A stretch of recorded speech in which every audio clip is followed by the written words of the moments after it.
Hi welcome to Arsha kitchen Tamil. இன்றைக்கி நம்ம வீடியோவில் ரொம்ப சூப்பரான சாண்ட்விச் ரெசிபி தான் இன்றைக்கி பார்க்க போகிறோம். பிரெட் கார்ன் சாண்ட்விச் எப்படி செய்யலாம் இந்த வீடியோவில் பார்க்கலாம். இது ரொம்ப ஹெல்த்தியாகவும் இருக்கும், ரொம்ப டேஸ்டியாக இருக்கும். வாங்க எப்படி செய்யலான்னு பார்க்கலாம். இதுக்கு ஒரு பேனில் ஒரு ஸ்பூன் அளவு ஆயில் சேர்த்துட்டு இது கூட ஒரு கப்பு உளுந்த பருப்பு ஆட் பண்ணிக்கலாம். இது கூட பூண்டு ஆட் பண்ணிக்கலாம், ஒரு 3 பூண்டு. இது கூட ஒரு பச்சை மிளகாய் ஆட் பண்ணிவிட்டு இது கூட ஒரு கைப்பிடி அளவு புதினா கொத்தமல்லி இலை ஆட் பண்ணிவிட்டு நல்லா நம்ம வதக்கி எடுத்துக்கலாம்.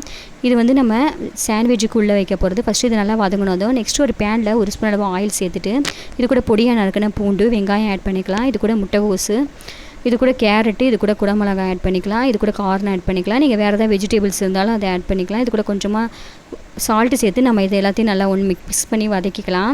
இது கூட ஒரு ஸ்பூன் அளவு பெப்பர் தூள், ஒரு ஸ்பூன் அளவு கரம் மசாலா பொடி ஆட் பண்ணிக்கலாம். இது கூட சில்லி ஃபிக்ஸ் கொஞ்சமாக ஆட் பண்ணிவிட்டு இது கூட டொமேட்டோ சாஸ் ஆட் பண்ணிவிட்டு நெக்ஸ்ட்டு இது கூட நம்ம கொத்தமல்லி தூவி நம்ம அடுப்புலேருந்து இதை இறக்கிடலாம். சூப்பரான நம்ம ஸ்டஃபிங் வந்து ரெடி ஆகிடுச்சு. நெக்ஸ்ட்டு 2 ப்ரெட் எடுத்துக்கலாம். இதில் ஒரு சைடு நம்ம ஃபுல்லாக பட்டர் தடவிட்டு மறு சைடு நம்ம பட்டர் தடவிட்டு நம்ம அடைச்சி எடுத்து வச்சுருக்க சட்னியை நம்ம 2 ப்ரெட்லேயே நம்ம அப்ளை பண்ணிக்கலாம். இது கூட நம்ம ரெடி பண்ணி வச்சுருக்க ஸ்டஃபிங்கை, கார்ன் ஸ்டஃபிங்கை நம்ம இது கூட ஆட் பண்ணிவிட்டு இந்த மாதிரி ப்ரெஸ் பண்ணிவிட்டு 2 சைடு பட்டர் தடவிட்டு நம்ம ஒரு தோசைக்கல்லில் தவாவில் நம்ம போட்டு எடுத்துக்கலாம். தவாவில் நல்லா பட்டர் தடவிட்டு இந்த மாதிரி ஒரு சைடு குக்காகவும் மறு சைடு இந்த மாதிரி பட்டர் தடவிட்டு நம்ம மிக்ஸ் பண்ணிக்கலாம். ஒரு சைடு குக்காகவும் மறு சைடு இந்த மாதிரி பெரட்டி போட்டு எடுத்திங்கன்னா சூப்பரான நம்ம கார்ன் சாண்ட்விச் வந்து ரெடி ஆகிடும். நீங்கள் அதிகமாக பட்டர் சேர்த்துன்னா இன்னும் நல்லா சூப்பராக இருக்கும்.